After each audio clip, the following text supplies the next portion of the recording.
Assalomu alaykum. Bu videoni ko'rayotgan bo'lsangiz, katta ehtimol bilan siz doktorsiz yoki shu sohadasiz, ya'ni farmatsevtika bo'lishi mumkin, bilmayman. Va shaxsiy brendingizni qurish bilan shug'ullanmoqchisiz yoki qurib kelyapsiz, lekin daromad ko'rmayapsiz. Bu video aynan siz uchun. Xo'p, bu videoda nimalar olasiz? Shifokorlar uchun oyiga kamida 10 ta patsient olib keluvchi shaxsiy brend strategiyasi. Bu e'tibor berishimiz kerak bo'lgan narsa, shaxsiy brend bo'lishi mumkin, lekin u daromad olib kelmasligi ham mumkin.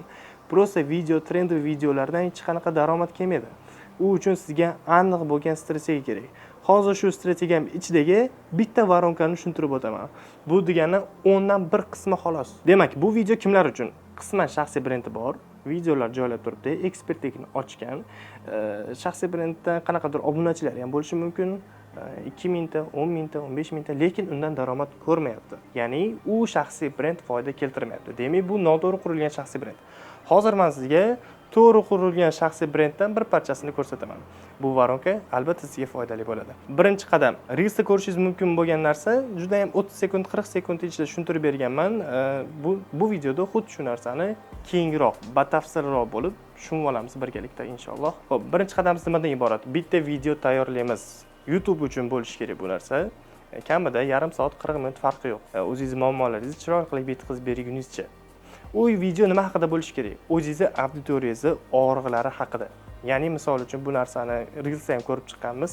Agar Reelsdan kelgan bo'lsangiz bu videoga, xirurg misolida, grijani davolovchi xirurg. Agar siz grijani davolovchi xirurg bo'ladigan bo'lsangiz, sizga operatsiyadan daromad keladigan bo'lsa, siz uy sharoitida grijani qanday aniqlash mumkin? Qanday grijani uy sharoitida davolasa bo'ladi?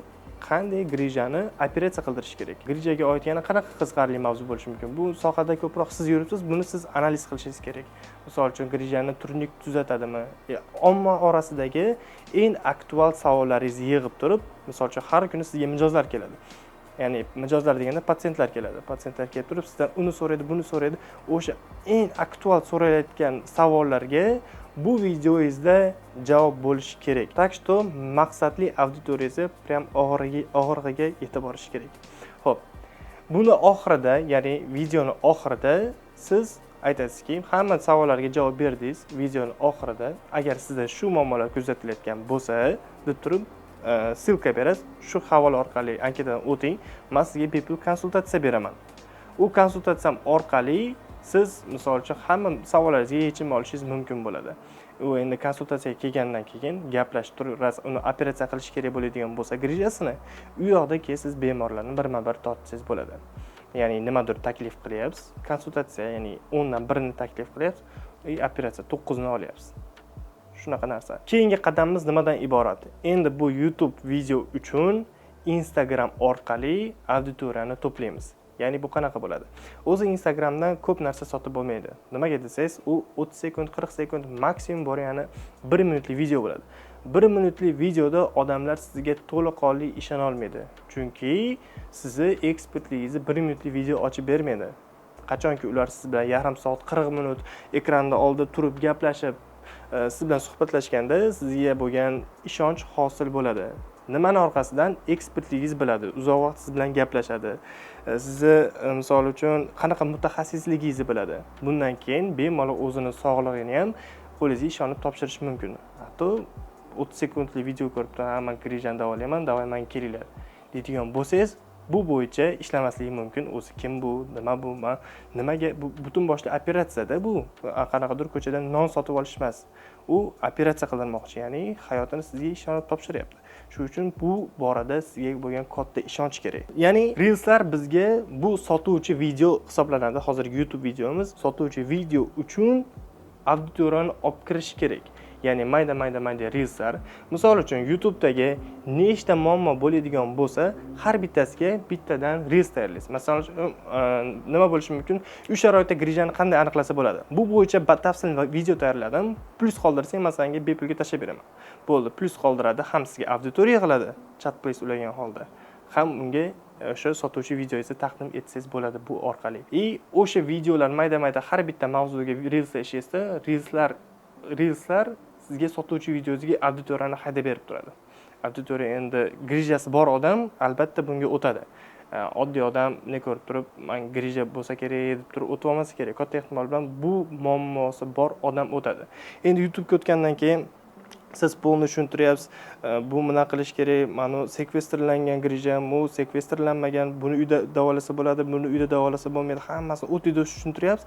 U sizga bo'lgan haligi ekspertligingizga bo'lgan ishonchi hosil bo'ladi va bu odamni qo'liga sog'lig'imni ishonib topshirsam bo'lar ekan degan narsa miyasiga uradi. Shu urganidan keyin videoni oxirigacha ko'radi, odamlar dangasa, baribir hech qaysini qilmaydi. Siz qancha maslahat bermang, hech qaysini odamlar qilmaydi. Oxiri borib baribir sizga oldingizga borib turib konsultatsiya oladi yoki o'sha operatsiyaga to'lov qiladi. Bu orqali videoningizni oxirigacha ko'rgandan keyin, bu odam haqiqiy ekspert ekan, ishini ustasi ekan deganidan keyin oxirida o'sha siz aytyapsiz, "Men senga bepul konsultatsiya bermoqchiman" deyapsiz. O'sha miyasiga urdi. Bu ekspert ekan deb turgan joyda ham bepul konsultatsiya beraman dedingiz. 2x bo'lib turib, bo'ldi, mana shu odamga o'sha qabulga yozilaman deb turib, siz anketadan o'tib qabulingizga yoziladi. Instagram xuddi shunaqa ishlaydi. Bu YouTube'ga haydaysiz, YouTube'dan sotasiz. Instagramdan baribir 30-40 sekund ichidan men sizga yana qayta aytaman, hech narsa sota olmaysiz. Instagram Reels'dan sotib bo'lmaydi. Siz uchun bu uchun YouTube voronkasi aniq qilib olishingiz kerak bo'ladi. Aynan shu voronka orqali oyiga kamida 10 ta patsient u yoqda tursin, 50 taga olib chiqsangiz bo'ladi. Bu men minimum narsa aytaman. Chunki har xil vaziyat eng minimum, lekin maksimumga harakat qilamiz. Bu strategiya orqali bemalol o'zingizdan yurg'izsangiz bo'ladi. Ya'ni o'zingiz yashab turgan joyingizdan bitta mobilograf chaqirasiz. Короче, mana mavzularda olaman, menga YouTube'ga video ber deysiz. Ya mobilograf bo'lishi mumkin, bu videograf bo'lishi mumkin. Menga YouTube'ga video berasan, mana shu YouTube'dagi har bitta mavzuga, mana 5 ta mavzuni yoritaman bu YouTube'da. 5 ta mavzu bo'yicha bittadan reels olib berasan menga. O'sha 6 ta video bo'ladi. 6 ta videoni olib menga tashlab berasan desangiz, o'sha odam keladi, sizning videolaringizni olib, hamma yo'g'ini olib ko'rasiz. Bu oddiy. Qanaqadir $5000, $6000 sarflab turib, qanaqadir mutaxassislar, komanda bilan ishlaydigan narsa emas. Bemalol o'zingiz qo'lingiz bilan ham qilsangiz bo'ladigan narsa bu. Agar bu narsani o'zingiz qila olmasangiz, ya'ni videograflar olib keltirib buni tashkillashga vaqtingiz bo'lmaydigan bo'lsa, biz komandamiz bilan bu narsani sizga qilib berishimiz mumkin bo'ladi. Bizni eslatib o'taman, xizmatlarimiz eng kami $1000 dan boshlanadi. Bu qarang, shaxsiy brend qurishdagi 10dan biri bu instrument hozirgi voronka. Bizda yana ko'plab voronkalarimiz bor. Bizda shaxsiy brend uchun ko'plab strategiyalarimiz bor. Siz bilan o'tirib birinchi raspakovka qilib nima xohlayapsiz blokdan. Balki umuman patsientlaringiz yetib ortayotgandir, balki prosta o'zingizni mashhur qilmoqchidirsiz. Sizni o'zingizning xohishingizga qarab biz sizga strategiya tuzib beramiz. Balki bilmayman nima xohlayapsiz Instagramdan. Shuni aniqlash kerak o'zi. Blog o'zi nimaga yurg'izyapsiz? Auditoriyasi kim bo'ladi? Sizni nimaga ular kuzatish kerak? Ularga qanday foyda bera olasiz? Shu savollarga javob topgandan keyin birma-bir strategiya tuziladi. Ya'ni shaxsiy brend qurish degan, ha bo'ldi, kamerachini chaqir, bo'ldi, video olamiz. Assalomu alaykum hurmatli yurtdoshlar deb turib boshlaydigan narsa emas bu. Qo'pol qilib aytganda, xuddi shunaqa narsa bo'ladi. Ya'ni siz bu narsaga jiddiy qarashingiz kerak. Shaxsiy brend qurish video olishdan iborat emasligini tushunishingiz kerak. Video sizga foydali bo'lgan bo'lsa, men sizlar uchun xursandman. Buni albatta olib ishlatinglar. Agar aytganimdek bu narsaga o'zingizlarning vaqtinglar bo'lmaydigan bo'lsa, hammasini biz o'tdida noldan tashkillab, sizga leadlarni tushirib, nomerlarigacha, sotuv bo'limimizgacha biz olib borishimiz mumkin. Agar sotuv bo'limi bo'lmaydigan bo'lsa, o'zimizda sotuv bo'limidan foydalanib, sizga tayyor eshitasiz klient topib beramiz, ya'ni patsient topib beramiz xolos. Siz umuman boshingizni og'ritmaysiz yo'g'i. Shunaqa takliflarimizni sizga taqdim etamiz. Bu bo'yicha, ya'ni hammaga o'pishga ketmaydi bu narsa. Har bitta odam birma-bir gaplashilib, o'zi nima xohlayotgan kelib chiqib turib qilinadigan narsa. Shu uchun bu video ostida havola qoldirib qo'yaman. Havoladan doktorlar bo'ladigan bo'lsa, o'shdan anketani to'ldirib qo'ysanglar, u yerda anketa bo'ladi. Anketadan to'ldirganlardan 3 ta odamni tanlab olib, ular bilan o'sha konsultatsiya beraman sizga. Nima qilishim, raspakovka qilib, polnisiga strategiya tuzib berishim mutlaqo bepul. Bu videoni oxirigacha ko'rdingiz, shuncha vaqt.